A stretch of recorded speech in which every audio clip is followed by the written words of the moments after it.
Welcome to More Organised Less Clutter, a podcast to empower individuals and neurodivergent families with practical, realistic tools to create a more organised, sensory-friendly, clutter-free and intentional home that works with your lifestyle and brain, not against it. I'm Narelle King, a professional organiser and neurodivergent mum who understands the unique challenges of family life. I help people just like you simplify your space, build sustainable organisational systems, and create more breathing room physically and mentally.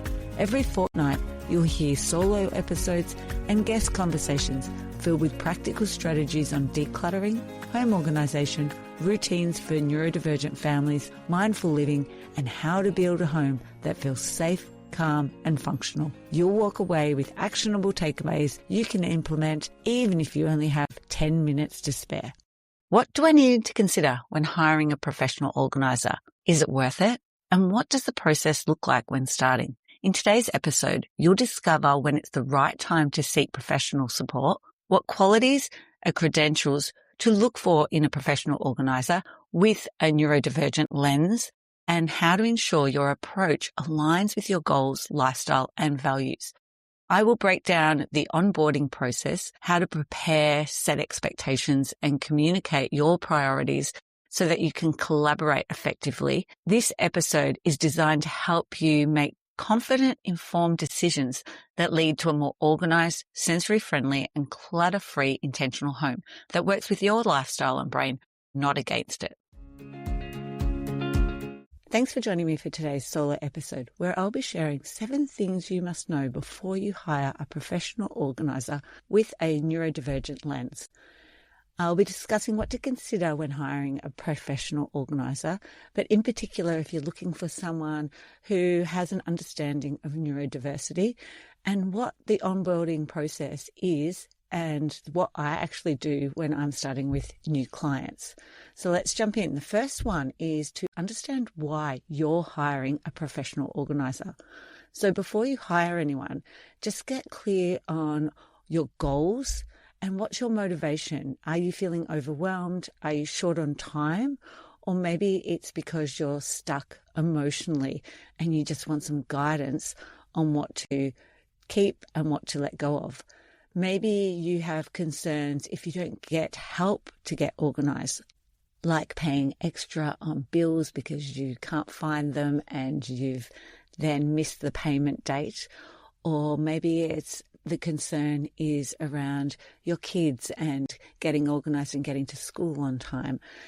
Maybe it's about making sure that you don't need to replace items all the time because you can't find them. There's going to be some benefits in you getting help from a professional organiser. Like we said before, it might be because of time, maybe it's emotionally, or maybe it's just executive functioning. So knowing the steps and what to do and the order to do it in, and you're just feeling really overwhelmed. A professional organiser isn't just there to tidy. They are going to help you create systems and decision-making and also help to make it functional. The space is more functional so you can actually put things away and also go back to that spot and find the items. And so knowing your why is going to help you choose the right support and also then get the results that you're looking for.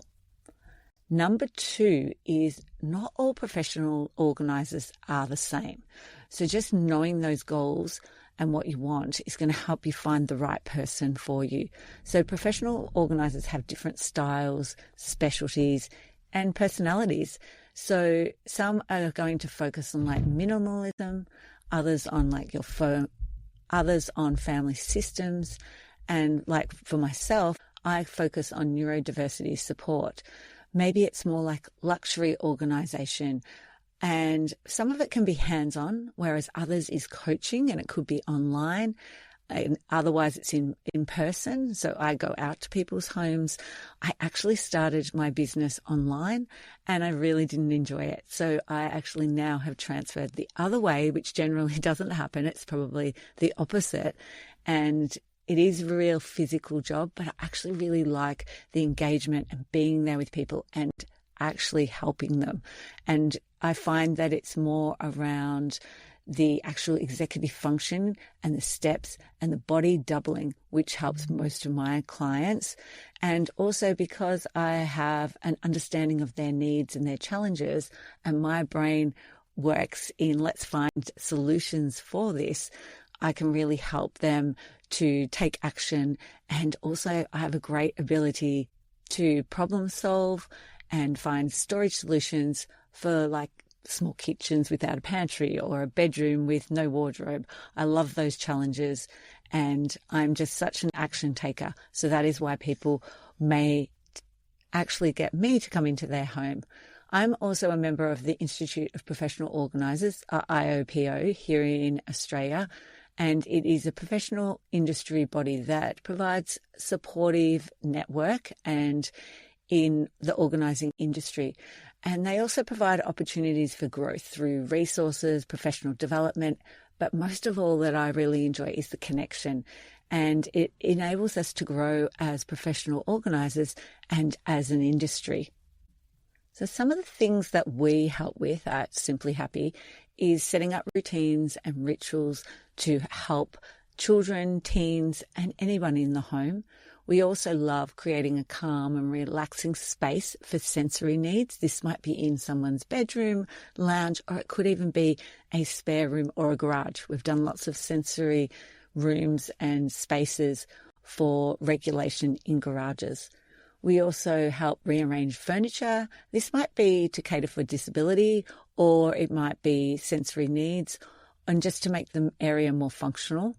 We also do decluttering and organising, just to make it more safe and functional. We also implement systems in homes and help them to make it more functional. So it might be that someone can become more independent around like meal planning. Maybe it's around study, or it could be around independence of getting dressed in the morning or self-care. Another area which we actually really enjoy doing is decluttering paperwork and digital admin and setting up like a streamlined system. I do have a course online that walks you through, so you could actually do this on your own. It's really step by step, very simple to follow. And this is something that I really like doing, but it's usually the last thing we'll do with clients because it doesn't look like a huge amount of organization, but it definitely actually helps to create a less overwhelm. It's probably, I feel that it gives the most impact, but not visually. Downsizing and simplifying life has been huge in the last couple of years. So helping people to move out of their accommodation and their house and moving into a smaller, possibly unit or lifestyle village, and helping them to declutter the items before they actually move, but then also moving into their new place of residence. And we also do the packing, the moving, and also the unpacking in a new home. And this can be for any stage of life, not necessarily just downsizing. We also do decluttering and organising kids' clothing and assist with integrating and organising clothing donations from support organisations. And that's something we do a lot of because it's quite overwhelming when you've got young children and you have multiple children with different sizes, and then you're also getting a delivery of clothes, but you need to also sort the clothes that you already have and you know that it doesn't fit them. And it can be such an overwhelming task. There's a lot of steps to that. And we really enjoy helping people with that as well. Number 3 is the professional organizer works with you. They help you to make decisions. They're not going to make the decision for you though, and there's no shame around the actual decision making. So hiring a professional organizer isn't about handing over your home and walking away. The best results happen when it's a collaboration. And we can sort things into categories when sometimes there's people working or they're on a meeting or they've got some things going on with kids, but then they need to come back to make the decisions. We can't make the decisions about what needs to go, what's going to stay. that is actually part of the process is for the actual client to do that.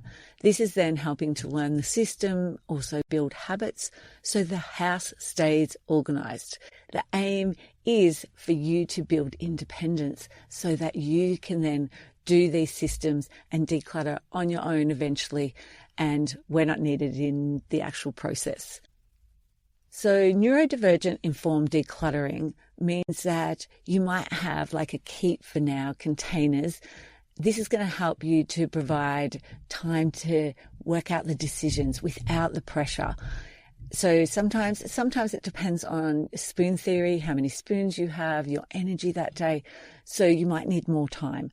And if we can create a area and a judgment-free pathway to decide what stays and what goes, we're going to see a lot more of a development rather than it feeling too overwhelmed, shame and shut down and there's no trust. Another thing that we will use with clients is finding out where they use it often, sometimes or rarely. This can then also help with deciding what to keep and also maybe where to store the things, because we want the things that are used most regularly at eye level or easy to access, because maybe like a lower shelf is really difficult if you have problems with maybe your knees or back and you can't bend down.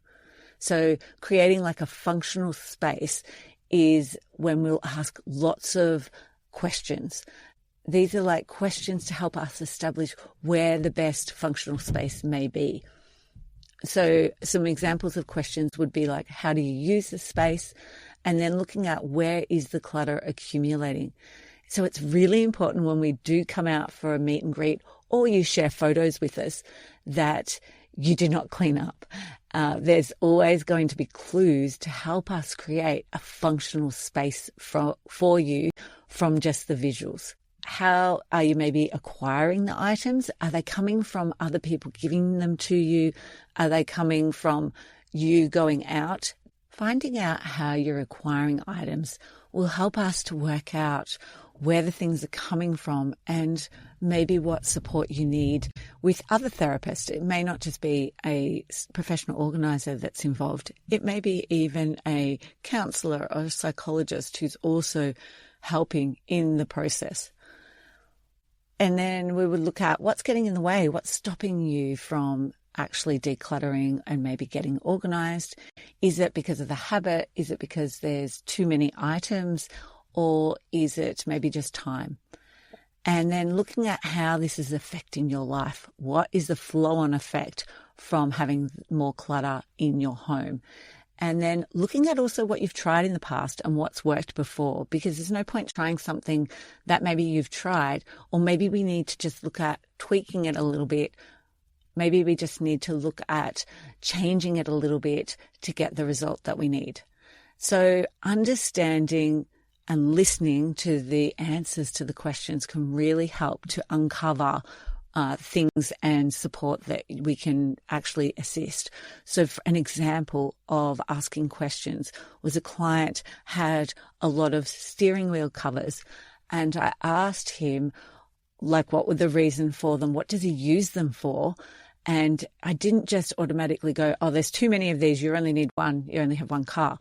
It was listening to his story, and he found that the sensory distress from touching the metal of the actual handle in his homes, of all of the door handles, was too much. So by cutting the steering wheel cover, he could cover those metal handles, and it was a lot better for him to use. And when they get too dirty, he would throw them out, and that is why he needed several steering wheel covers as backups.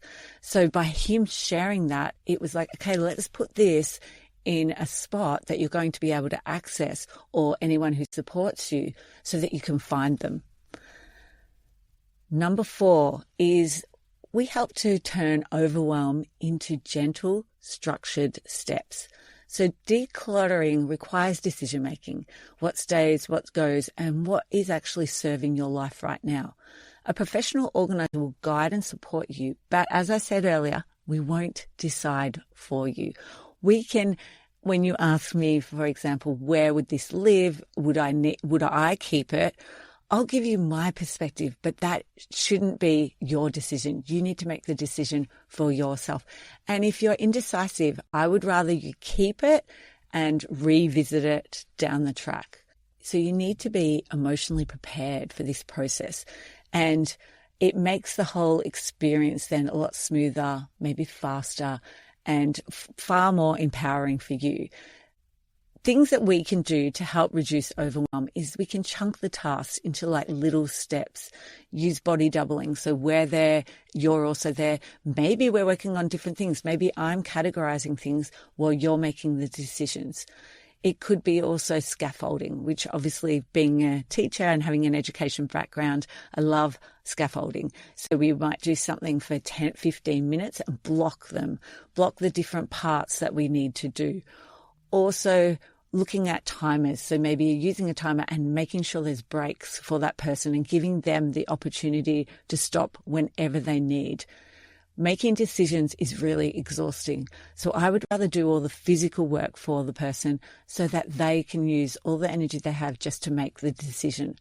Also, checklists. Checklists are great because they then give you the next actions.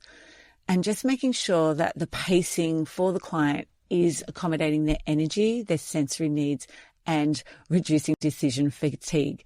And this may be different on different days. So if a client says, I can't make decisions today, there are always tasks we can still do. So it could be collecting rubbish around the room. It might be measuring and researching items to sell.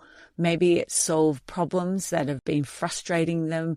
Like, for example, finding a particular storage container that fits on a shelf that you have. For example, a client had one for dog food and she wanted a container that's going to fit in a space. We measured it and then we found the right solution for her. Maybe it's creating checklists for the thing that they've got. Maybe it's a packing checklist. Maybe it's a kid's checklist to do with school and getting their things ready. Or possibly it's around washing. It may also be then revisiting an area and tidying it up. That is definitely something I find really useful, especially if I've worked in someone's home over a longer period of time, that I can come in. They don't even need to necessarily work with me. I can start to categorize and tidy it up and ask if they wanted any changes. But generally, I can just do that without their input. And number 5, having clear expectations will save time, money, and frustration. So before you begin, I will clarify like the budget, the session length, the goals, the pace that you'll need, and also look at your privacy boundaries, which is in our online service agreement. And this will all come up in a planning session, either in person or on the phone. And decisions about success, what they will look like for you, because your idea of organising may look different to how somebody else's organisation would be. And how you want to progress, how your progression will then be also measured. This onboarding step is key because this avoids misunderstanding and also what it will look like for your family or as an individual. So there's an inquiry form that I have on my website. People fill in their details and information, and then I will make contact with them. And if they want to go ahead, we will send a service agreement, and that gives them more detail. It includes things that we will do, things that we don't do, but we could do for an extra charge, where donations go, agreed rate, hourly rate, if there's travel involved, and whether they want photos shared or not. We will put them on social media only if they've said yes, and we only put them in a way that does not give away who the person is or any names attached to it. We try to keep that as private as possible, but just showing other people what it can look like. It's actually really great because it gives people the inspiration to actually do that in their space. It also shows people, oh, that's what a professional organizer can come out and do for my space as well.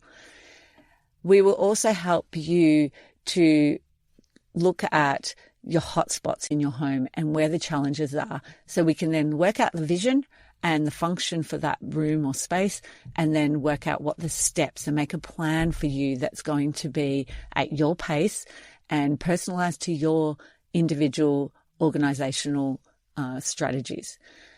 Then we'll come out to your house, or it could be a virtual support with non-judgment guidance and help you to work through the organization.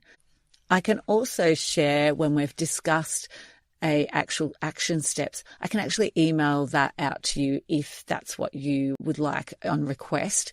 And this can also include the best storage solutions for your space. So obviously we would need to measure that area, and then I can make some suggestions and provide links for products.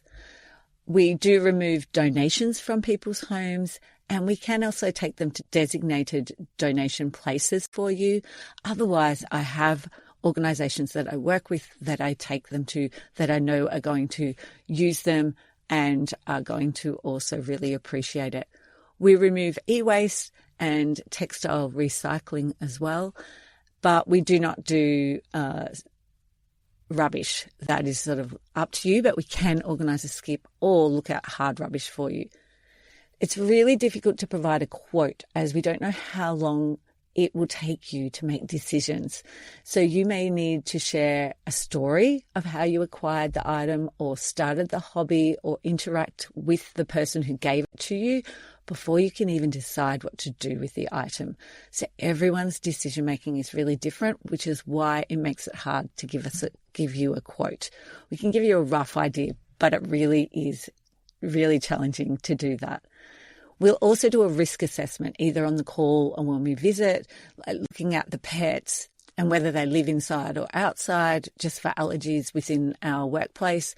We also assess every room and whether there's doors or windows that we can open for ventilation, or whether we can even leave the room as well safely, and whether there are items in the walkway, and if it's safe with boxes like piled up to the walls. Are they secure? Also looking at access to sinks.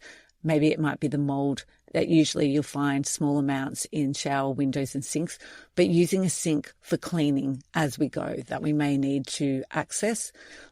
Number 6 is design systems for your brain. These are neurodivergent inclusive. So I consider your needs, whether it's reducing the visual noise, creating clear cues, maybe removing friction, and using that low spoon system so there's fewer steps and also fewer decisions for you as the system has been set up.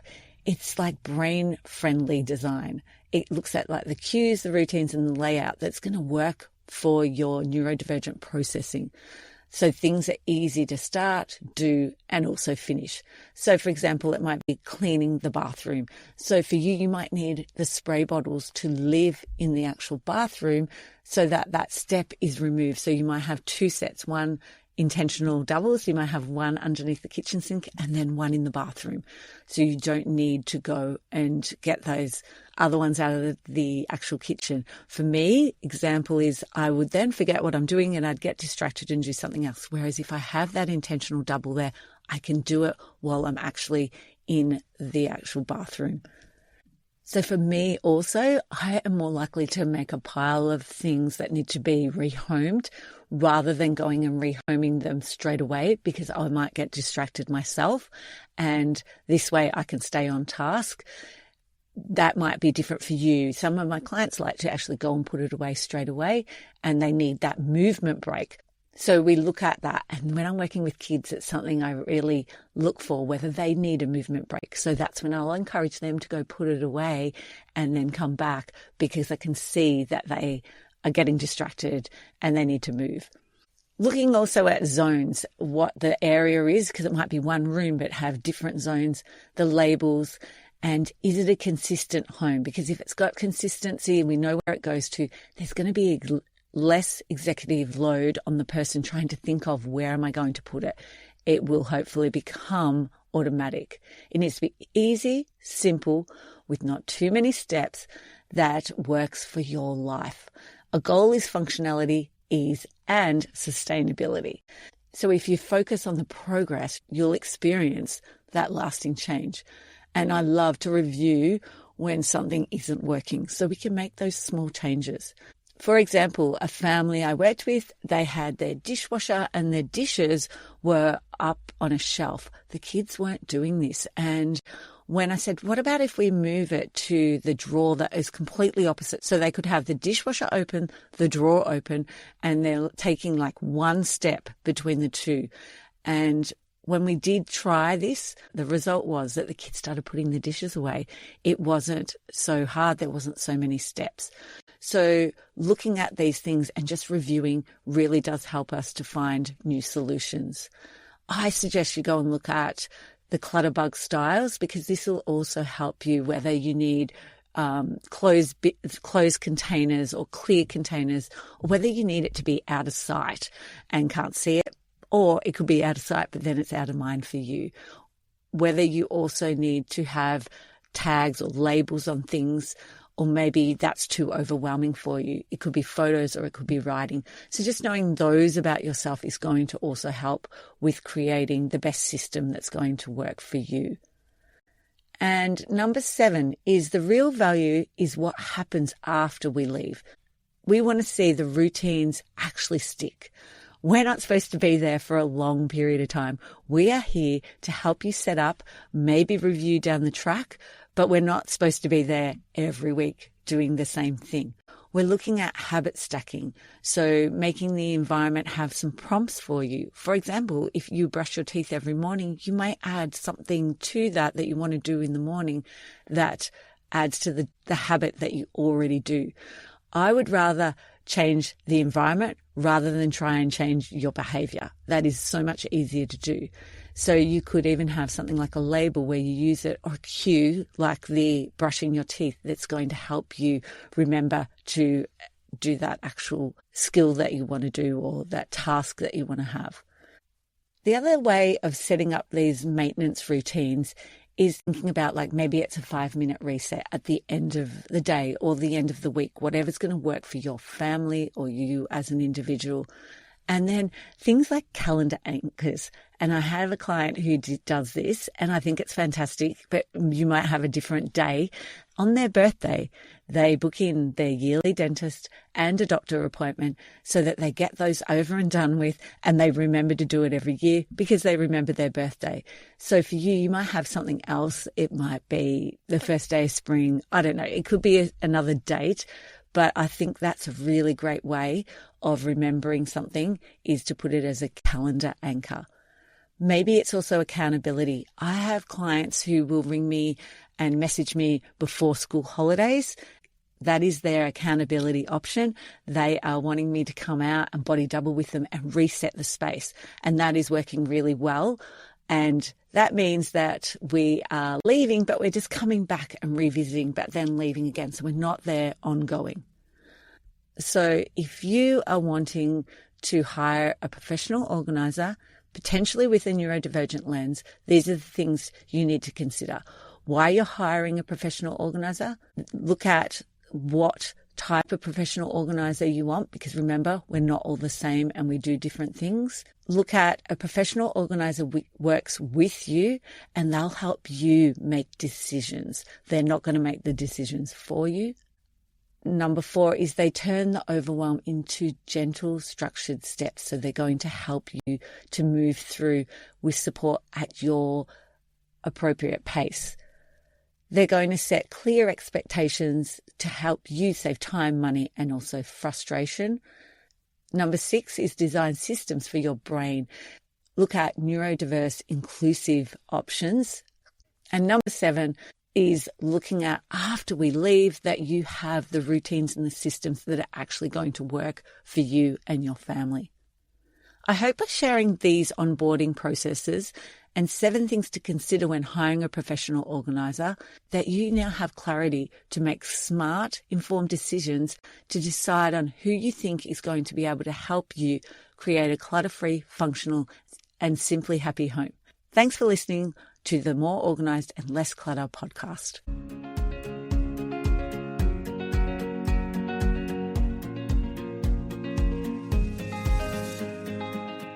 Sick of wasting time looking for your keys, wallet, or that one charger that always disappears?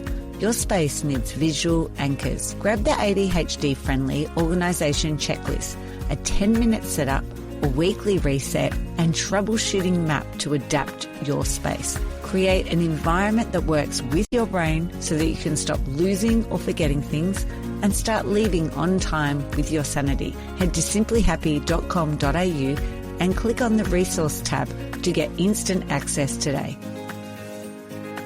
I'd like to acknowledge the Wadawurrung people of the Kulin Nation on which this podcast is recorded as the traditional custodians of the land. I pay my respects to their elders, past, present and emerging.